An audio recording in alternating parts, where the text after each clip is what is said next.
Did you know 2/3 of Alzheimer's patients are women? But here's what really got my attention as a daughter of Alzheimer's. The brain changes that lead to dementia. The latest research points to perimenopause, which means the menopause transition isn't just about hot flashes, brain fog, frozen shoulder, and sleep disturbances. It's about your cognitive future. I'm Amy Lang, and this is episode 300 of Happy and Healthy with Amy. Now, a video podcast.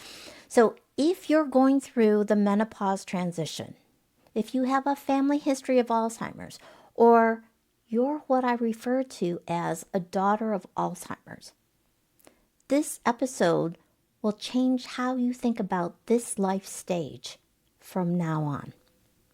And by the end of this episode, you'll understand why menopause is actually a critical brain health window, the evidence-based protocol I've implemented to protect my own cognitive future, and one mental skill you can start using today to turn your menopause symptoms into signals of your metamorphosis. So let me start with why I decided to start this podcast. So my first career was in high tech. I spent about 10 years at Netscape, Oracle, and Yahoo. And then I spent the next 15 years or so running Pacific Heights Health Club in San Francisco, where I had the honor and privilege of helping thousands of clients lose weight and get fit by building healthier habits. So then in 2016, the year that I turned 50, my brilliant mom, a paint engineer who won the Henry Ford Technology Award for her work on airbags, was unfortunately diagnosed with Alzheimer's disease, the same disease that took her mom's life. Now, many times in those first few years, when it was really just her ability to remember new things or new events, because Alzheimer's, it does get worse, right? In the quiet moments, my mom would say to me, "I hope I didn't give this to you." So, as a health coach, I dove into the research. I studied Alzheimer's, menopause, hormones, sleep, inflammation, pretty much everything I could get my hands on. And what I discovered was both sobering and empowering. So Alzheimer's doesn't start in old age. It actually starts in midlife. So the brain changes that lead to dementia can begin 10 to 20 to even 30 years before any symptoms appear. And for women, when you look at the timing, this often coincides with the menopause transition. But here's the empowering part. While all cases of Alzheimer's are hereditary, the later the onset, the more lifestyle plays a role. Okay, in other words, when we're talking about late onset Alzheimer's, where symptoms first appear in your 60s or 70s or even your 80s, lifestyle factors more than genetics. So in the latest Lancet Commission report from July of 2024, they identified 14 modifiable risk factors for dementia. And they concluded that up to 45% could be prevented through lifestyle changes by addressing these risk factors. And every 4 years, when they come out with a new report, that percentage keeps going up. So watching my mom fade, knowing how brilliant and how vibrant she had been, and realizing that there might have been things we could have done earlier. That's what drives me. And here's the bridge. The same skills I taught for weight loss and fitness, they're the very skills that protect your brain. A lot of the very same skills. So in season 2, we're connecting the dots. Menopause, brain health, and Alzheimer's prevention. Because you deserve better than just, I hope this doesn't happen to me. So the daughters of Alzheimer's, including me, we don't have to accept Alzheimer's as our destiny.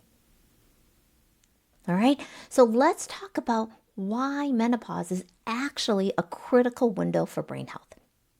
So most women think menopause is just about reproduction ending, right? Your ovaries running out of eggs.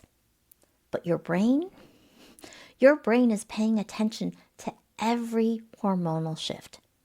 So here is a PET scan of a woman's brain before and after menopause. For those of you listening to the audio version, I'll include a link in the show notes. Okay, what you're seeing here is brain energy levels.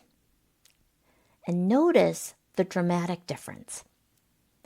It represents a 30% drop in energy metabolism before versus after menopause. So estrogen isn't just a reproductive hormone. It's neuroprotective. It supports the mitochondria in your brain cells. It helps with glucose metabolism, and it protects against inflammation. So when estrogen drops during menopause, your brain becomes more vulnerable. And I believe this is why women develop Alzheimer's at higher rates than men. It's not just because we live longer. So at age 45, the lifetime risk of developing Alzheimer's for men is 1 in 10. But for women, it's 1 in 5. That's a 20% lifetime risk of developing Alzheimer's. But here's what changed everything for me. Understanding that this transition is like a butterfly's metamorphosis. Okay, so in the chrysalis, this is that stage, right, from caterpillar to butterfly. Everything breaks down into what scientists call chrysalis soup before it rebuilds into something magnificent, something exquisite. So your brain during menopause is incredibly plastic. It's actually rewiring itself. And this neuroplasticity combined with hormonal shifts creates a once-in-a-lifetime opportunity. You can literally influence how your brain ages by the choices you make right now. So the research shows that addressing modifiable risk factors, things like nutrition, movement, sleep quality, stress management, and social connection, can profoundly impact your cognitive future. So in the finger study, this was a large scale. So in the finger study, this was a Finnish study and really the first large scale study to look at lifestyle interventions. It showed that people who made lifestyle changes had significant improvements in memory, executive function, and processing speed. In other words, their thinking improved. And what other studies show is that the earlier you start during the menopause transition, the more protection, the more resilience you can build. So this isn't just about managing symptoms. This is about actively preventing cognitive decline before it can start. Now, all physical interventions in the world won't help if your mindset is working against you. And this is where my background in habit formation and mindset coaching really becomes crucial. So in our last episode, episode 299, the season 1 finale, we talked about letting go. Letting go of the belief that menopause equals decline, that your best years are behind you, or that you're too old to make meaningful changes. We talked about how you're not falling apart. You're transforming. Just like that butterfly dissolving into chrysalis soup before emerging with wings and taking flight. So today we're talking about that transformation, that metamorphosis, one step further. Because once you've let go of those limiting beliefs, you need to replace them with empowering thoughts and actions. And that's where mental skills really come in. So here are 5 mental skills that I believe are essential for navigating menopause so that you can not struggle but rather thrive during the menopause transition and beyond. So the first of the 5 mental skills is the growth mindset. So this is really believing that you can change and improve at any age, right? So this is growth versus a fixed mindset. Second one is personal responsibility. So taking ownership of your choices rather than feeling victimized by your hormones or by society. Okay. Number 3, positive reframing. So this is where I want you to learn how to, for example, see your symptoms as signals rather than as problems. Number 4, all or something thinking. So here's where we're talking about seeing your choices on a continuum versus all or nothing thinking, where you're really letting perfectionism get in the way. Get in the way from you taking some kind of action. All right? And then number 5 is resilience. So this is about building your capacity to bounce back from setbacks. So all of these work together. All right? Now, let me give you an example of positive reframing in action. So when you feel a hot flash coming on, instead of thinking, oh no, here it comes again, what is wrong with me? Try thinking instead, here comes another power surge. This is a reminder of my developing self-care skills to better support my brain and body. Very different, right? So this simple reframe literally changes your stress response from threat to challenge. So instead of flooding your system with cortisol, which over time can shrink your hippocampus, this is the part that is responsible for your working memory, okay?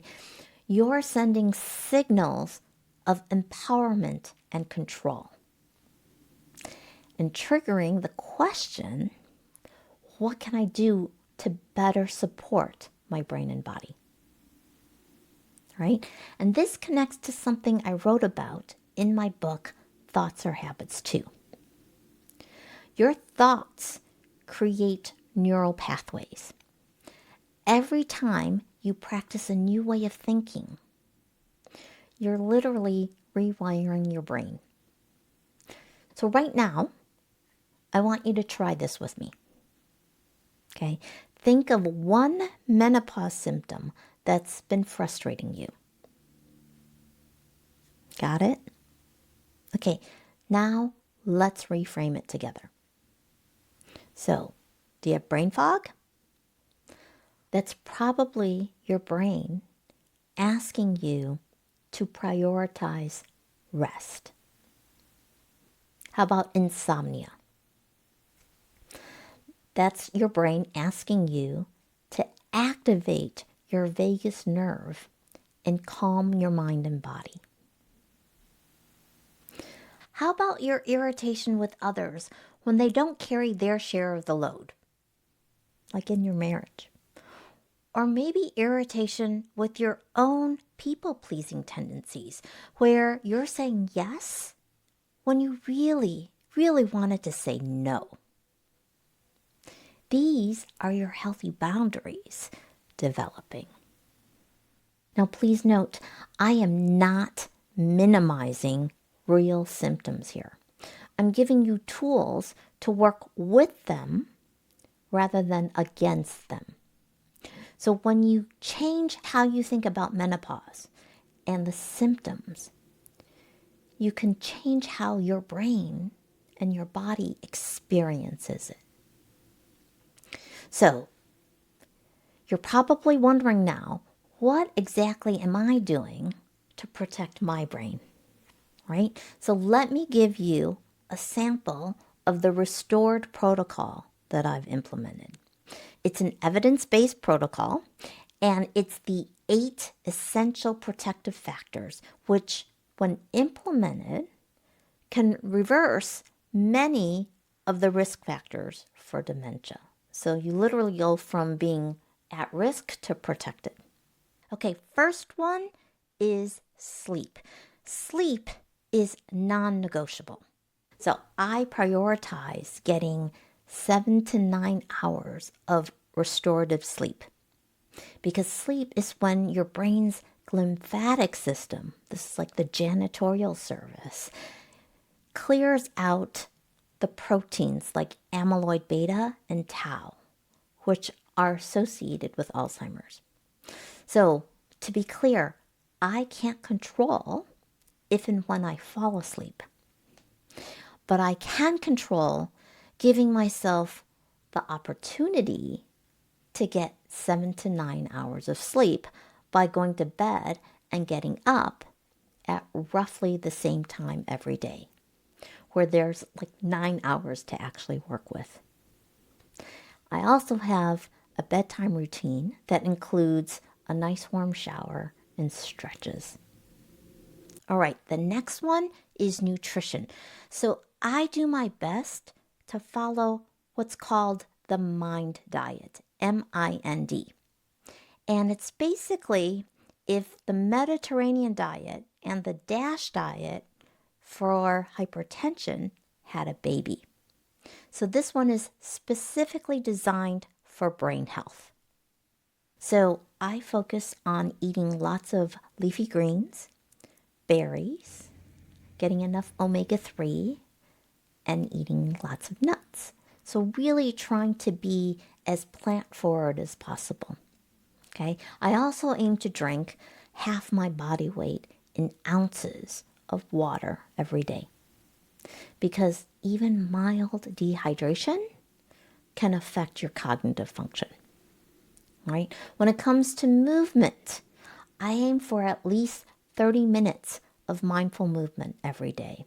So this includes walking, it includes strength training, I play tennis.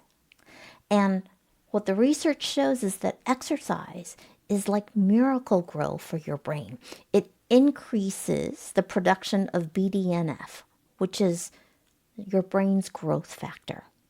And it helps to build new neurons and connections, right? Next thing, stress management.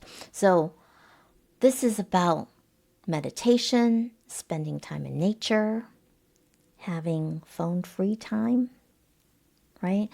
Practicing that positive reframing, because chronic stress, again, literally shrinks your hippocampus, which is really your brain's memory center, right? Then we've got social connection. So I really do prioritize spending time with friends and family, and really looking for opportunities to make new friends along the way. Because it turns out loneliness can be as damaging to your brain as smoking 15 cigarettes a day. And the New York Times actually just published an article about superagers, those people in their 80s and 90s whose memories are as good as people 20 and 30 years younger than them. And social connection is a real protective factor. Okay, and then mental stimulation is really important. So I am constantly learning, whether it's reading or puzzles or challenging myself with new skills. So your brain is like a muscle. Use it or lose it. And it's actually why I'm learning how to play tennis. So look at what tennis does. It provides mental stimulation, social connection, exercise, right? There's some aerobic conditioning in there. And I would say it helps with my stress management as well. And then here's one that might surprise you. Oral hygiene. So I brush twice a day and floss daily because it turns out bacteria from gum disease can cross the blood-brain barrier and has been found in the brains of Alzheimer's patients. Right? So I'm doing all of this so that my 80-year-old self will look back and thank me. So again, this isn't about perfection. It's about creating routines, habits that compound over time. All right, now some of you may be thinking, but Amy, I don't have a family history of Alzheimer's, or I'm already postmenopausal. Is it too late? And here's the truth. You don't need a family history to be at risk. Okay? Oftentimes, if you have a family member who died earlier, you may not even know whether or not they might have developed Alzheimer's. So, late onset Alzheimer's, which is also known as sporadic Alzheimer's, accounts for 95% of Alzheimer's cases. Okay, Alzheimer's is the most common form of dementia, and lifestyle factors matter more than genetics. Even if you're a carrier of the ApoE4 gene, okay, lifestyle really can significantly reduce your risk. Think about it, like 50% of those who are carriers of 2 copies of ApoE4 don't develop Alzheimer's. Okay? And it's never too late to start. So your brain maintains plasticity throughout your life. And the finger study, which I talked about earlier, included people in their 70s who still saw significant improvements. But it is true that the earlier you start, the more protection you can build. And that's why I'm so passionate about reaching women during their menopause transition. This is our window, this is your window of maximum opportunity. Okay, so where do we start? With one small change this week. Not 8 changes. I do not want you to try to overhaul your life, okay? We're talking one small change. So maybe it's adding 1 serving of leafy greens to your lunch or your dinner, or going to bed 15 minutes earlier, or practicing 1 positive reframe when you notice a menopause symptom. Okay, remember, starting small means you start winning sooner rather than later. And every small choice and every small action is sending a signal to your brain that what you're doing is working. You're giving it evidence, right? So I've seen women transform their energy, their clarity, and their confidence by making these changes. It doesn't happen overnight, But with consistency and over time, it does happen. Now, if you're sitting there wondering, so is what I'm experiencing just normal menopause brain fog, or could it be something more serious? I've created a quiz specifically for you. So it's called, Is It Just Brain Fog or Early Signs of Alzheimer's? And it takes 2 or 3 minutes to complete. So it'll help you understand whether what you're experiencing falls within the normal range or if it might be worth discussing with a trusted healthcare provider. Right? So you can take it right now by going to moxie-club.com/BF quiz. B for brain, F for fog. Okay? And I've included the link in the show notes as well as in the description below. Right? Because here's what I believe. Knowledge is power, and you deserve to know what's happening in your one and only beautiful brain. So based on your answers, you'll get personalized insights and specific next steps. So I really don't want you to let uncertainty steal your peace of mind. All right? So if this resonated with you, please subscribe to my YouTube channel and follow the Happy and Healthy podcast. So in season 2, we're diving deep into brain health, Alzheimer's prevention, the latest research, and making menopause, your second spring, the most powerful chapter of your life. Right? So remember that butterfly we talked about. She doesn't emerge from her chrysalis thinking she's too old to fly. Right? Menopause isn't your decline. It's your second spring. And your brain, it deserves to bloom with you. So I'll leave you with the following quote by Maya Angelou. Do the best you can until you know better. Then, when you know better, do better.